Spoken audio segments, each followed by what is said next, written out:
This is the Whole Care Network.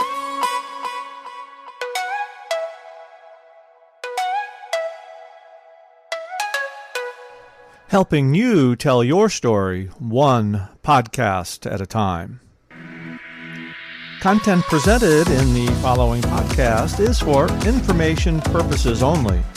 Views and opinions expressed in this podcast are solely those of the host and guest and may not represent the views and opinions of the Whole Care Network. Always consult with your physician for any medical advice, and always consult with your attorney for any legal advice. And thank you for listening to the Whole Care Network.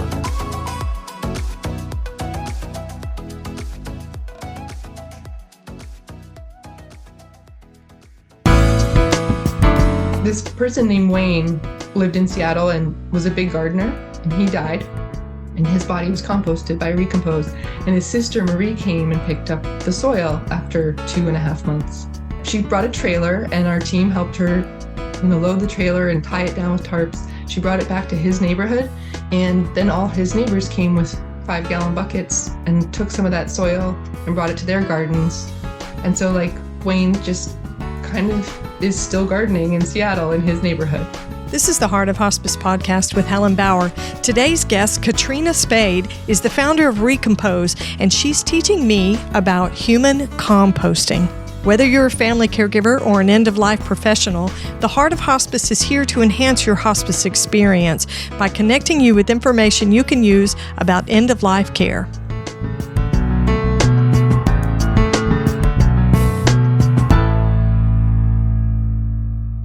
As a caregiver, you want comfort and dignity for your patient and convenience for yourself. The Quick Change Wrap offers all of that with a life-changing way to address male incontinence. It folds around the source of urine and wicks it away, protecting surrounding skin, clothing, and bedding. Use the Quick Change by itself or with an adult diaper for superior protection. A single caregiver can quickly change the wrap with no lifting or turning the patient. 800 hospitals use it. Now you can get it at home. Visit quickchange.com now. This episode is sponsored by the Death Doula Network International. Death Doula Network International has created an opportunity for death doulas to gain experience and confidence before they start doing the work of supporting people and families at end of life. DDNI is focused on building connections and growing the death doula industry. For more information, visit ddnint.com. Now here's today's episode. Okay, so before you disconnect or rewind, if that's what people do, yes, I did say human composting. That's what we are talking about today. It's an unusual topic, but I hope you'll stick with me. It's actually a fantastic interview. My guest today is Katrina Spade. She's the founder and CEO of Recompose. It's a public benefit corporation that's leading the transformation of the funeral industry. Katrina herself is a designer and the inventor of a system that transforms the dead into soil, aka human composting. Recompose was founded in 2017, and since then, Katrina and the organization have led the successful legalization of human composting in Washington State since 2019. Recompose became the first company in the world to offer the service in December of 2020. The process is now also legal in Oregon, Colorado, Vermont, California, and New York. So sit back and relax. You might want to put your seatbelt on because this is going to be different. It's going to be very interesting. Here's my discussion with Katrina Spade of Recompose.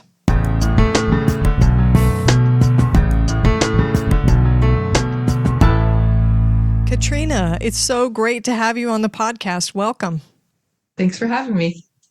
We're going to do an icebreaker question because we have a pretty intense topic to talk about today. So we're going to start out with something just kind of fun. Tell me and my listeners one thing most people don't know about you. Okay, let's see. I'll play any sport. I love playing, especially like a racket sport, tennis, badminton. I'm a huge fan of sports in the playing sense. I'm also pretty competitive if you put me out there with a racket. So Well, that sounds like a little confession there. So are you only competitive in sports, or is that something that you just come by naturally? Goodness, I think I'm ambitious in other ways. I don't know about competitive, but I definitely I love the work I do, and I have great ambitions for it. So if that's related to being competitive, and it might be somehow, then there you have it. Well, there's nothing wrong with a little healthy ambition, is the way I view it. So that's good. Okay, well, we're going to jump right into our topic today because it's very interesting. You are the first person on the podcast to talk with me about human composting. So tell me about Recompose and how it got founded. Go back 10 years, I was decades younger, and I was in grad school for architecture, and I was a little bit older, so I'd already turned 30, and I had two young children, and I was in the luxury of design school, started to think about being mortal, not because someone I loved had recently died, but because I had turned 30 and I was feeling mortal. Right. That's a milestone birthday. Exactly right. I was like, what? Okay, I'm really growing. That's what's happening, getting older. And so, again, because I was in architecture school, I started to think about the systems that humans have created around death. So architecture isn't just about buildings, it's actually also about systems that humans make. And I started to look at the American funeral industry as a system. And I did that in part because I was thinking about my own body when I died, and I thought, okay, we've got cremation and conventional burial as the two most available options, and I don't want either of those. So I found out pretty quickly about natural burial, which is where a body is placed in the ground, usually in a shroud or a pine box, practiced all over the world, not practiced as much in the US as it hopefully will be again someday. And I looked at that beautiful option and thought, but I like living in cities, and that sounds like an option that's mostly for our rural landscapes where you have enough land.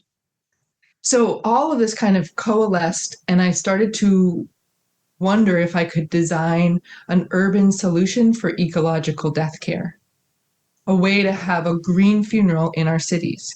And right around the time when I was thinking through all that, my friend called me on the phone and she said, Katrina, did you know that farmers compost cows? I was like, it was one of those epiphany moments. It's like, Right. Okay, if you can compost a cow, you can certainly compost a human. So that was in 2012 or 2013. I started to put together a design for a place where we would compost humans that would incorporate both that technical biological process, but also the ritual of laying our loved ones to rest. That was my thesis project as I graduated with an architecture degree. I bet you just blew your instructors away. They'd probably never read anything like that. Well, we'd had a lot of fun together in the studio because they help with the design of this thesis over time. I remember laughing a lot with them and also feeling like it's a kind of interesting idea. And when I presented it to the, thesis jury, if you will, I remember there was this, that was the first indication that there was interest that went beyond my really kind professors and my parents. And it's like, and that's been a lot of the journey over the last 10 years has been continuing to build that community that's like, yeah, I want this. Right. When you did your thesis, when you were doing this research and getting this all together, getting this information and writing, did you have a vision that was beyond just the degree and the thesis and writing? Not at all. And I think I really believe that there is such a benefit in going into the design work without a plan for a business, without the idea that it would be real. I didn't think about all the obstacles out there because I wasn't planning on really doing it. And I definitely didn't think about the cost or the legal implications or anything like that at first. It was purely what would I want? And then I think that's been over the years a real benefit of it's really is one step in front of the other. And if you get too overwhelmed with the whole picture at once, you might say this is impossible. Right. Too many pieces and you put too many obstacles in your own way. Yeah. And if I'd gone out and asked everyone right away, like, should I do this? They'd be like, maybe, but it sounds, Yeah, it sounds sounds pretty crazy. tough. Yeah. Okay, so let's talk about the process itself. What's involved in utilizing composting for human remains? Yeah. So my favorite way of describing what composting is, sort of really conceptually, is when you walk into a forest and you have pine needles underfoot, that springy carpet of dead organic material, right? It's pine needles, sticks, and leaves. You might have an errant dead chipmunk here and there. All of that dead organic material is decomposing naturally thanks to moisture, thanks to oxygen provided through the breezes. And if you dig down about 6 inches, you have that beautiful topsoil, that rich, decomposed material. And that really is, in a nutshell, what we're replicating. Recompose does that process inside of a vessel. So each person gets their own vessel that we lay with a bed of wood chips, alfalfa, and straw. That's sort of like our pine needles and sticks and leaves. So we lay that material down, we place the person's body on top of it, and then we cover their body with more wood chips, alfalfa, and straw.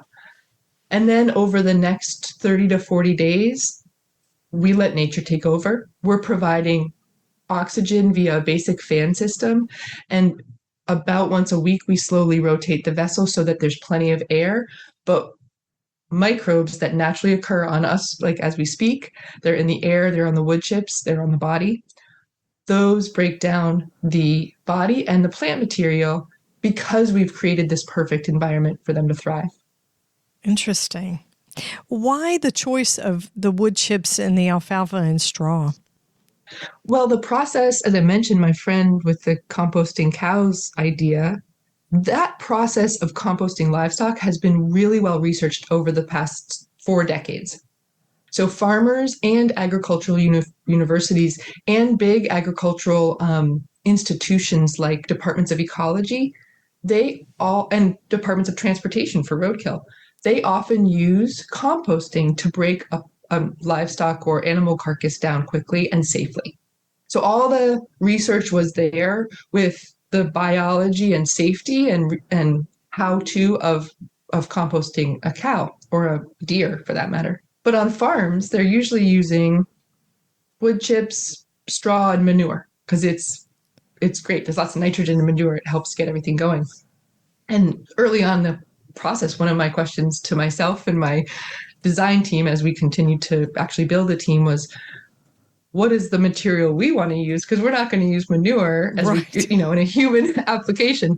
So it really was about finding the material that is the right balance of carbon and nitrogen, the right structure. Like you can imagine if you put a bed of wood chips and straw down, there's a springiness to it and plenty of air can reach through that material versus having something denser where it might compress and not let air, reach those microbes. So it's about structure, carbon, nitrogen, and frankly, it's also about how does it smell to humans? And that mix smells like a pine forest and a freshly cut meadow. So something very natural. Yeah. Interesting. I did a little bit of research, before our interview, but I sort of wanted to come in with a blank slate and an open mind because I want to learn from you about I'm coming to the source to learn about this. So you said 30 to 40 days in the vessel. What happens after that?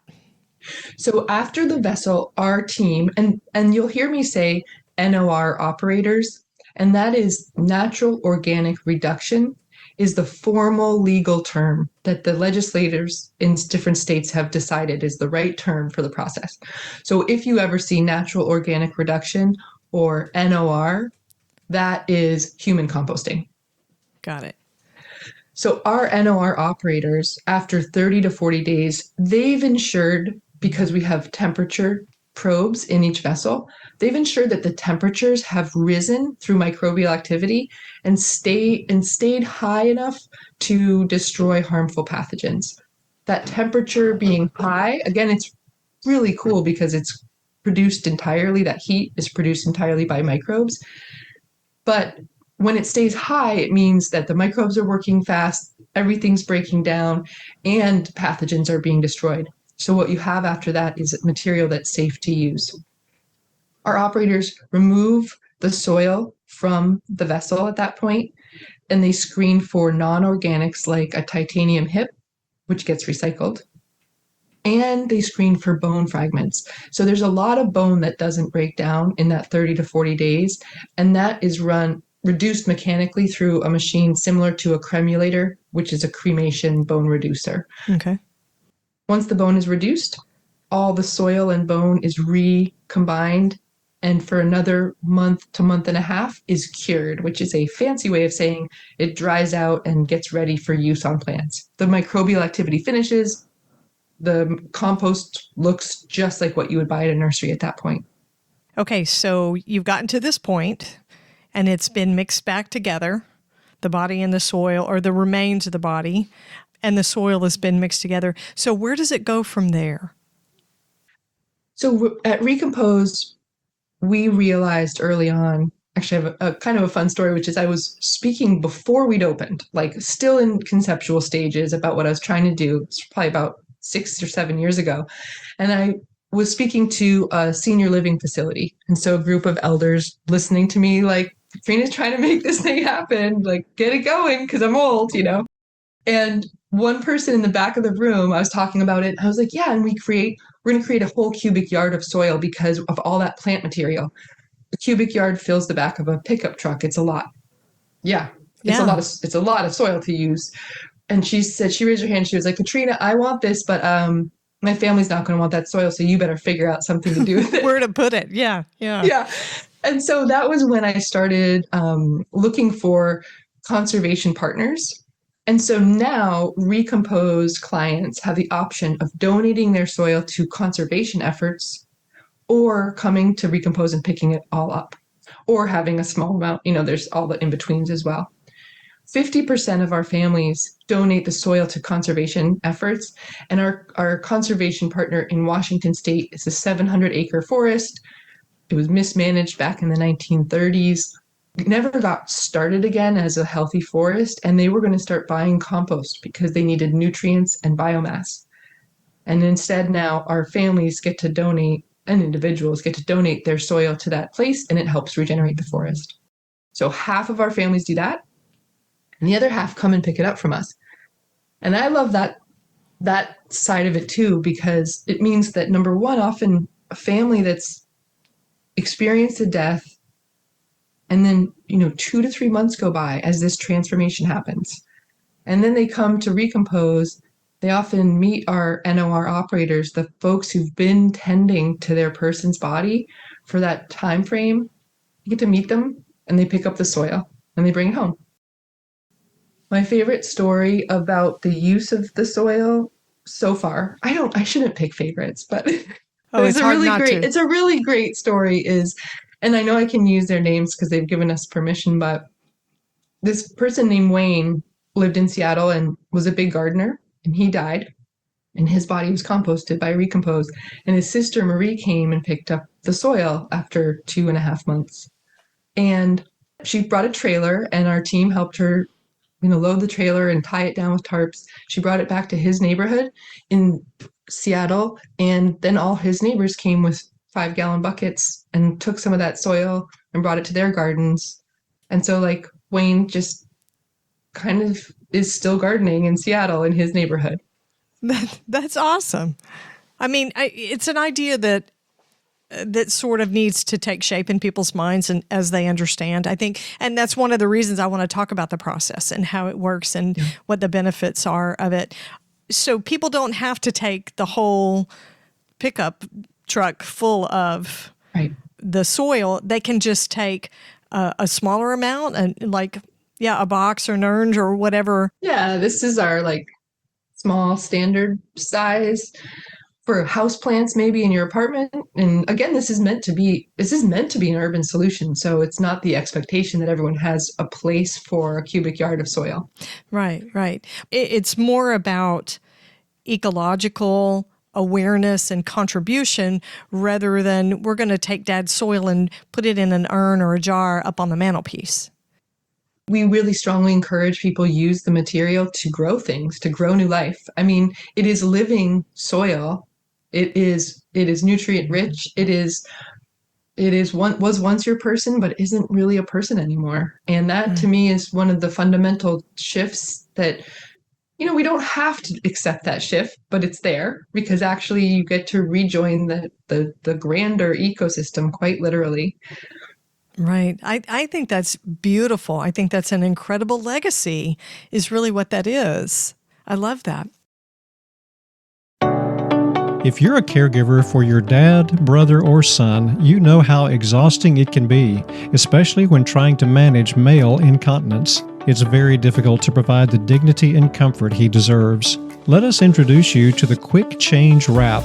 It's an incontinence wrap that is effective, convenient, and will change the way you provide care to your male patient, for the better. The Quick Change Wrap folds around the source of urine and wicks it away, protecting surrounding skin, clothing, and bedding. If you're a single caregiver, you'll be able to change the wrap by yourself with no lifting or turning. There's hardly any disruption to your male patient. In fact, he doesn't even have to be awake.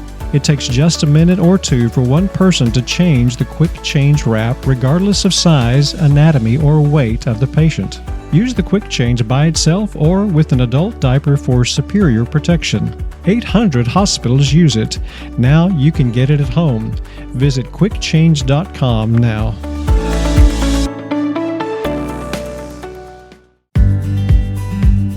This episode is sponsored by the Death Doula Network International.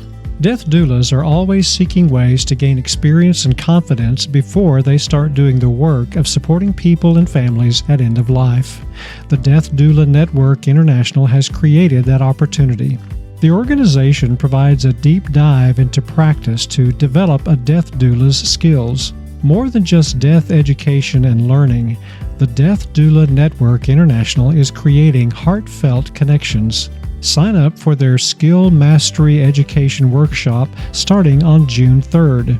The Immersive Skill Mastery Program is for doulas who have taken a basic foundational course and want to develop their skill set and build confidence in their death doula practice. DDNI brings a unique and dynamic energy to this learning based on personal connection, engagement, and humor. Find out more at ddnint.com. Now, back to the conversation. So one of the steps in the process that I read about at Recompose is a laying in. What does that involve? Yeah, so back to grad school, really, I assumed or believed that it was important to create a new disposition option, like the what we do with our bodies, but as important to encourage ritual back into our lives around when someone dies. Cremation is now the most popular form of death care in the US. And I've heard so many people, and I bet you have too, say, just cremate me, don't make a fuss. Right. And I'm like, well, let's just think about that. Isn't this the best moment to make a fuss? You just died. This is the time to make a fuss, like mark the event. And I know that I think that people say that because they don't like necessarily the options they've been given to mark that occasion. And so I wanted to at least provide a different way to mark the occasion that like was a natural partner with composting a body. So what I started with was what is it that we need to do? We need to place the body into a vessel. We need to cover it with plant material. So maybe that alone, maybe that is the ritual. We're not trying to make up something that doesn't relate to what we're actually doing. We're just trying to use those actions and have a minute around them and recognize that they're pretty profound, actually. So at Recompose, we have what we call the threshold vessel. And this is a vessel in our gathering space that is very much a doorway. It's not an active composting vessel. It's a doorway between the gathering space where ceremony, a funeral or memorial service happens, and our active composting space just next door, just on the other side of the wall. And so during a laying in, the body is there with friends and family, on what we call a cradle. And we place wood chips, well, the family and friends, if they want to, and usually that's the case, place wood chips and straw and sometimes flowers and sometimes moss from their favorite forest and sometimes, poems on paper shredded up. All of that gets placed with and on the body in the cradle, and that cradle gets placed into the threshold vessel. And that's the laying in that then our team takes the body from the other side into the active composting area. So it's really about the transition and about taking a minute to mark that moment. So when you think about cremation is very similar to the way we have medicalized death here in the United States. I'm always comparing things as against hospice and how we manage death in the United States. Very medical, when what we know is it's a social event, it's a relational event. And cremation is not any of those things. Cremation is sterile, it's removed from the family, they're not involved in whatever ritual or process is involved with cremation. It's very much removed from the social aspects of processing, I hate to say processing the body, but taking care of the body after death. The fact that you're providing this ritual and connection as a transitional ritual, that must have a lot of benefit for your families. I think so. I think it allows them a chance to connect to the process ahead. There's a kind of a recognition that this is as hard and grief-stricken as the moment may be because you're losing that person alive. There's a real recognition that their body is going to go on to do something else and be part of a different journey or the next phase of the journey or however you want to look at it. And so again, it really is about, I think, taking the time and noticing that is happening. It sounds like a send-off. It's a bit of a send-off. Yeah. And I realize it's a different style, but it makes me think of the Vikings when they set the bodies on a ship and then set it on fire. That was the send-off. A little more elaborate and flamboyant, but being able to place paper mementos, like the poems and letters and things like that someone can shred and put in there, that must have a lot of meaning for the families. I think that's very interesting. I think so. And then there's the additional kind of, if they choose some sort of ritual or ceremony around using the soil on the other side. And again, there's something interesting about that 2.5 to 3 months going by. It's a time to take a breath. It depends entirely on how your relationship with that person, how much you've quote unquote healed, or grieved, but there's still that time. And so then I think there's something kind of lovely about that time that goes by. It's not 4 hours. I remember when my grandmother died, she was cremated, and my mom called me. We were talking a few days after she had died and the cremation had already been accomplished. And she said, they had run some errands, and then they buried my grandmother's ashes next to my grandfather. And to her, it was like, we just happened to be out there. She said, we were just going to check on the cemetery plot. We just had her buried there. Yeah. No ceremony. It was sort of an afterthought. It was like, I'm in the grocery store, so I'll go ahead and buy some bananas while I'm there. And I remember being horrified at it, not understanding at the time it was a ritual that I had expected would happen and that I wanted to be included in. Yeah. But it was just sort of an afterthought. So I can imagine that 3 to 4 months later, depending on how people are grieving, their particular style of grief, what a wonderful way to reconnect back in with that intense loss, the intensity of the loss, and to be able to have a ritual to honor it. I think that's got to have a lot of meaning for people. Yeah. And to be fair, cremation doesn't have to be that way. Like, it's not that way all over the world. We've really shoehorned it into being like no muss, no fuss. And right. But I mean, in theory, it could be very beautiful with attention to the fire and all of that. So just to say, I mean, part of my job is to educate about cremation, especially about the carbon footprint that's inherent in it. But at the same time, I do believe that we should have lots of options. And if cremation is meaningful and you want that option, you should have it. So I'm like, Sure. it's an interesting position to be in where I fully want human composting to be the most popular option because the benefit to the planet is huge, and I'm obviously incredibly biased towards it. But at the same time, what I really want is for everyone to be choosing these options with intention. Right. For what suits them. So let's talk about the carbon footprint of human composting. Exactly what kind of impact does it have environmentally? Well, there's a carbon footprint in both cremation and conventional burial. So cremation is the fossil fuels used to burn a body. And that process emits mercury and particulates and carbon into the atmosphere. And then conventional burial is the manufacture and transport of things like steel caskets, concrete grave liners, and headstones. And then on top of that, the upkeep of the cemetery with mowing and watering, right? So interestingly, those two options both have about the same carbon footprint. With human composting, you get to not do those emissions, but you're also sequestering carbon into the soil, into the ground where we want it. And so the combination of the avoidance of emissions and then the sequestering of carbon, it gives a benefit of around a metric ton of carbon, which for people who are like, I don't know what that means, which is, fair. It's a number that is significant. It's, I'm actually spacing on the actual thousands of miles driven that would be equivalent to. Mm-hmm.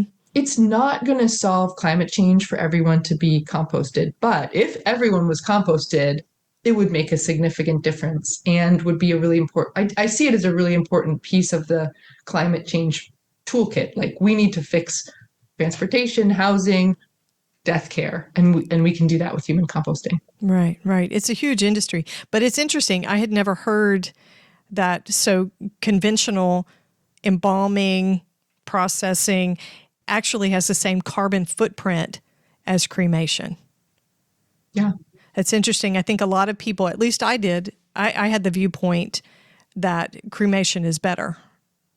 A lot of people have that viewpoint. I think I guess it may be because it feels it feels lighter because there's not a land use aspect. Right. But I too had that viewpoint. And so when I found out they were about equal, I was like, okay, well, even better to provide a new option. Right. So here's a question regarding people who are quote unquote eligible for the composting. Are there people that don't qualify based on illnesses or medications, anything like that? So composting does a really excellent job of destroying pathogens and breaking down pharmaceuticals. So put that over here. This is a little bit in the weeds, but when there's things like outbreaks of avian flu, composting is typically used to safely take care of those carcasses. So that's how good it is as a process of safely reducing pathogen load. Just to say that, I think it's fascinating, but again, it's a bit in the weeds. The things that would make someone not a candidate for human composting include a prion disease like Creutzfeldt-Jakob. Okay. That's a very rare disease. Mad cow, it's like the human equivalent to mad cow. Exceedingly rare disease, but not shown to break down in composting. Now, the medical examiner would let Recompose know that, and any funeral home, by the way, Recompose is a full service funeral home. The medical examiner should be letting any funeral home know that the person died of that disease. They shouldn't be embalmed either. They should really be, quickly and simply cremated for safety. The other are people who have died of Ebola or died with active tuberculosis, because tuberculosis, interestingly, doesn't break down in composting either. And then finally, if you have died with a radiation seed implant, so that's like an actual physical implant that's emitting radiation, that seed implant needs to be removed, and then 30 days needs to go by to make it safe to compost that body. So you could be a candidate, but you might not want to wait the 30 days. Right. So there are some caveats to it. There's a couple caveats, yeah. Katrina, human composting isn't legal in every state in the United States. Where do we stand across the country and with legislation making it legal? So the first bill to legalize human composting passed in 2019 in Washington State. Recompose was based there and thought it was a good place to begin. And I happened to be, I got some great advice on how to make laws pass and got a fantastic sponsor in Senator Jamie Peterson to pass that law. That happened in 2019 and went into effect in 2020. And it was followed by Colorado, Vermont, Oregon, and then California, New York. So we've got 6 states that have legalized human composting. And I believe there's about 12 that have bills this year that are being looked at this session. So in the perfect world, 12 more would legalize. I don't know how many will actually make it through this year, but it'll be interesting to see. So does Recompose, are you involved in making people aware of the legislation and educating, trying to push these bills through? Is that part of what you do at Recompose? Yeah, if people are interested in helping to do that, we have a page on our website that outlines the laws. If there's a bill that you can support in your state, it'll show you how to get in touch with your legislator. And we see our legislative advocacy as a really big piece of our mission because, it's obviously so related in making this available to the public. Sometimes we hire lobbyists in different states, and sometimes, and often, even if we're not hiring lobbyists, we are testifying at committee and stuff as sort of, as the expert in this process. Right. It's very important work. And I can imagine that it's not something that a lot of our legislators know much about. Right. The best chance we have for a legislator to know about it, frankly, is if they're from a farming community. Then they'll often be like, oh, yeah, either my family, or my farming friends do this with animals. I get it. And farmers are often the first to go, oh, yeah, I would want this for myself.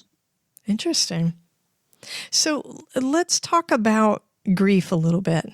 We're going to get griefy in our conversation because you can't talk about death and how we're managing someone's body without talking about the grief impacts on the family. How do you find this choice of composting when people make that choice? How do you find that affects those who are left behind? Does it affect their grief process? How do you see that moving? So hard to talk about that, isn't it? Because I never want to, assume anything about anyone else's grief. Right. Right. I think it goes back. There's 2 things that I think comfort. And let's just say, however that comfort can help with grief, it does exist. And the first way is the knowing that, well, actually, I'd say 3 ways. The first is I think when people come to Recompose, they know that there's a great deal of intention behind the care that we're giving to that person's body. This is not a default choice. This is not a, quick and simple process. This is a attending to someone's body for a couple of months. I know my staff treats each person's body that way as a real, a gift to the planet. And so that intention, I believe, comforts many families. The second is the reality that this person's body will get to grow new life. There's something so profound about that idea that you could go on to be part of a forest, to your molecules get to go everywhere, eventually become a bird. It's not symbolic, it's literal, which to me is so wild. And then I think the time aspect is the third thing that does give some comfort. The coming back after some time and knowing this isn't an industrial quick process. It is something that takes time. Talking about that coming back, what did you say, 30 to 40 days afterwards? It reminds me of the Zen tradition that they have where there's sort of an opening of the grief when the death occurs. And then I think, I can't remember how many days, but there's sort of a closing. There's another ceremony a certain number of days after the death. That's beautiful, yeah. I love the part about the bird. Oh my gosh. I hadn't thought about it that way. I think that's amazing. So the work that you're doing at Recompose, you and the team that you work with, compassion fatigue is part of that work. Always, yeah. Right? I would hope that anybody working with the dead and the dying, even to do something so meaningful, that they feel empathy towards the people that they're serving. How do you find you and your team? How do you find yourself affected by the work that you're doing? And what do you do, as everybody is asking these days, what are you doing for self-care? Was such a great question, something that we've thought a lot about at Recompose. And part of the reason is that we are really privileged to be hiring people who are incredibly passionate about this work.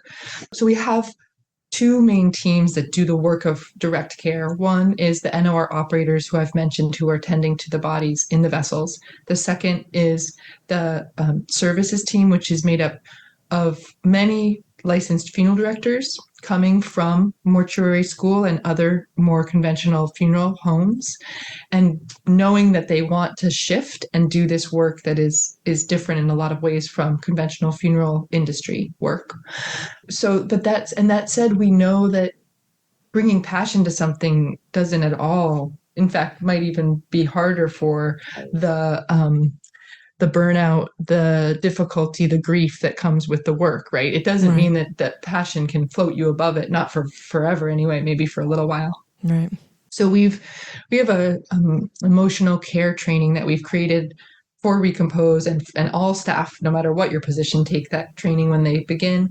And some of the things it looks at are things like self-care, and also stuff like consent and conversations that you might have with another employee at Recompose, where the grief you just held in the other room, before you share that with someone else, you have a conversation and get consent to share that like really hard emotional thing that you're bearing. So a lot of it is how we relate to each other, and what we don't assume is fine to just say, like, I just had this really hard thing happen. Well, you can have that conversation, but let's make sure you're getting consent with your coworker first, so that we're just being really considerate, I think, is another word I would use, a considerate of how we're interacting with each other.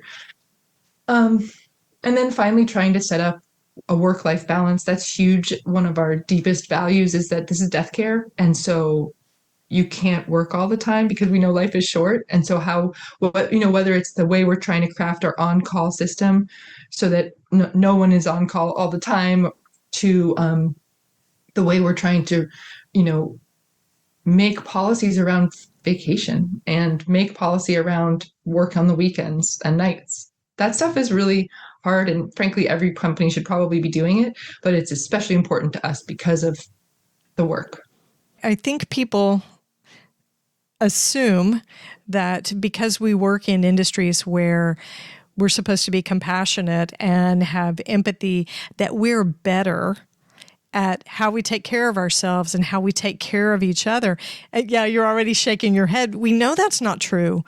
On the flip side of things, it is a business. Death care is a business. Hospice care is a business. But there has to be such a blend of these other gifts and skills.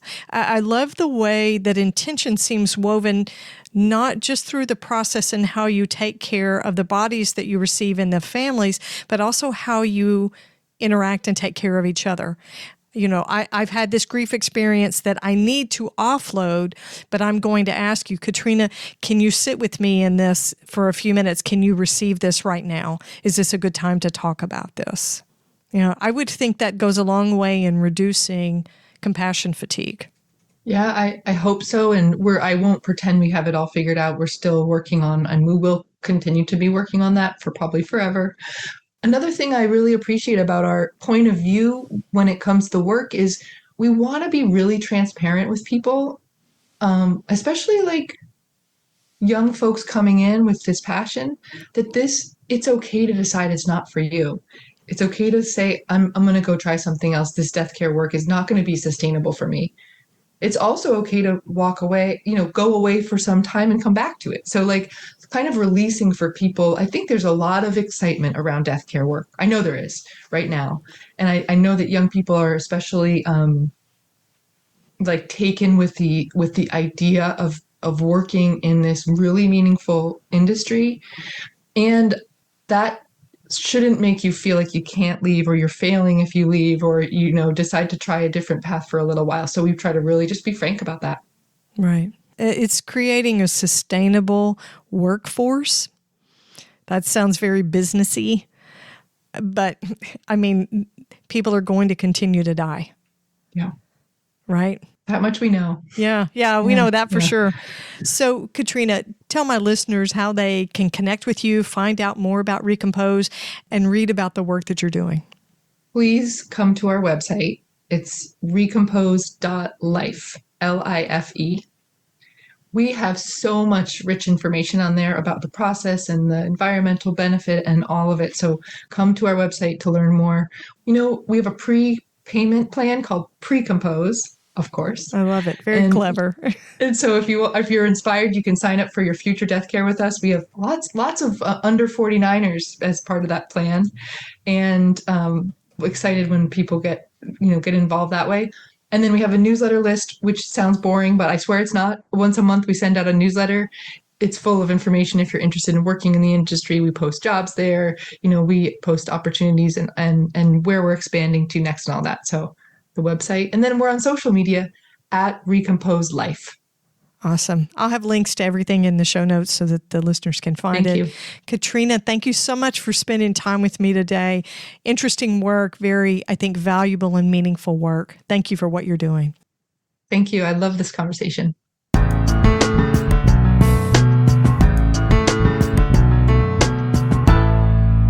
Okay, you can't say I didn't warn you. But I love the intention and the respect. They didn't just dig a hole and throw a body in. It's nothing like that. So Katrina came at this from an unusual angle. I really hadn't expected what she said about coming up with this idea as part of a thesis project, a design that's similar to what they do in agriculture. The body's in a vessel for 30 to 40 days for the process to start. And the end result, after everything is done, is a cubic yard of soil. I'm blown away by that. And of course, you don't have to back your pickup truck up and get a whole cubic yard of soil from the human composting of somebody that you love. You can donate it somewhere to a national forest, which I think is amazing. Or you can take a small amount, something that you can use to plant a small plant or a tree in your own yard, in your own house.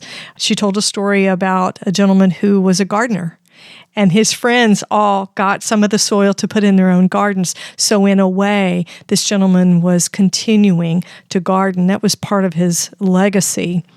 The laying in that they do is a way of providing ritual, making the family a part of the transition, allowing the family to say goodbye.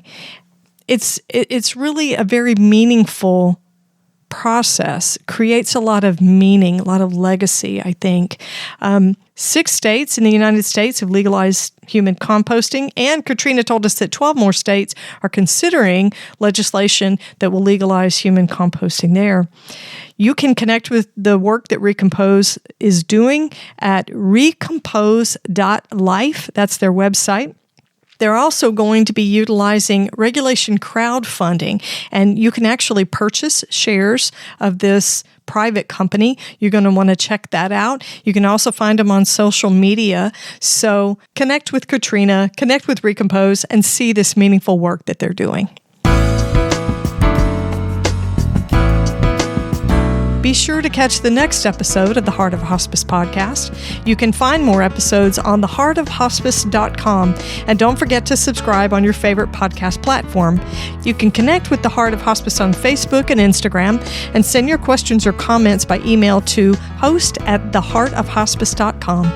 And remember, no matter who you are or where you are in your hospice journey, you are the heart of hospice.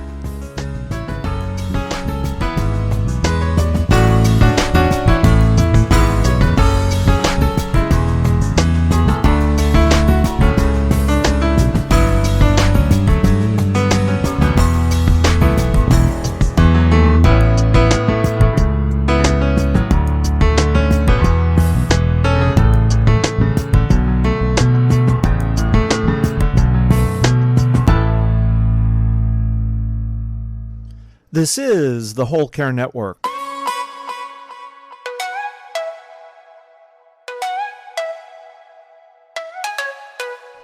Helping you tell your story one podcast at a time.